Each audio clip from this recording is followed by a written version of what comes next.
And now, for your listening pleasure,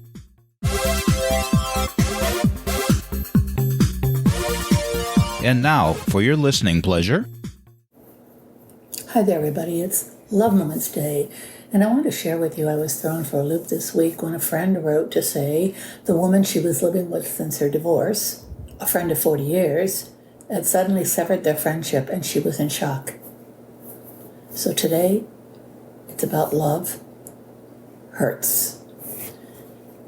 I'm Carolyn Sanic, life coach, author, and high-value woman. This is my podcast, Thrive, so let's start thriving. Have you ever had a longtime friend cut you out of their lives completely for no reason at all, or for a reason you don't understand? It hurts like hell. Your friendship was here today and gone tomorrow.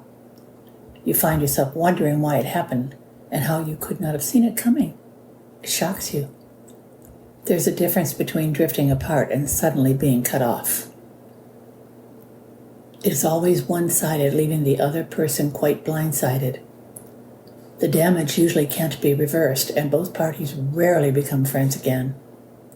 Emotions are complex and intense, and there are many confusions, guilt, anger, and sadness.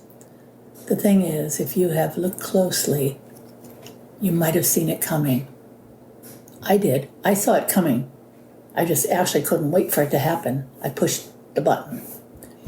But here's a biggie. If the friendship had a real solid base with open communication, things can usually be fixed. You've got those people that have been keeping score of the good and the bad. They may have internal rules and tests you never know about until you cross the line one day. Here was one of mine. I texted her, and it took her 3 days to get back to me with information I needed. When I pointed that out, she drew her weapon. My BFF, ex-BFF, is an alcoholic. Her BFF is the bottle.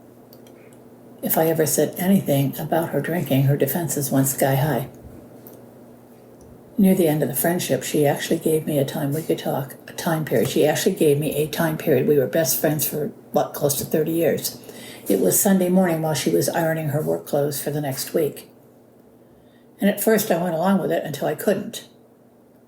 Her disease, that would be alcoholism, made her domineering, condescending, and controlling. Was it my fault we fell apart? Was it because I knew a secret that could ruin her marriage? I will never know.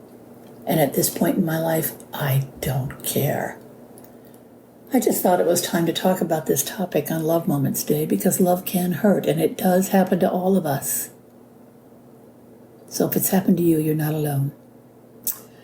I'm Carolyn Sanic, life coach, author, high-value woman. This is my podcast, Thrive. Thank you all so much for listening, and that is a wrap.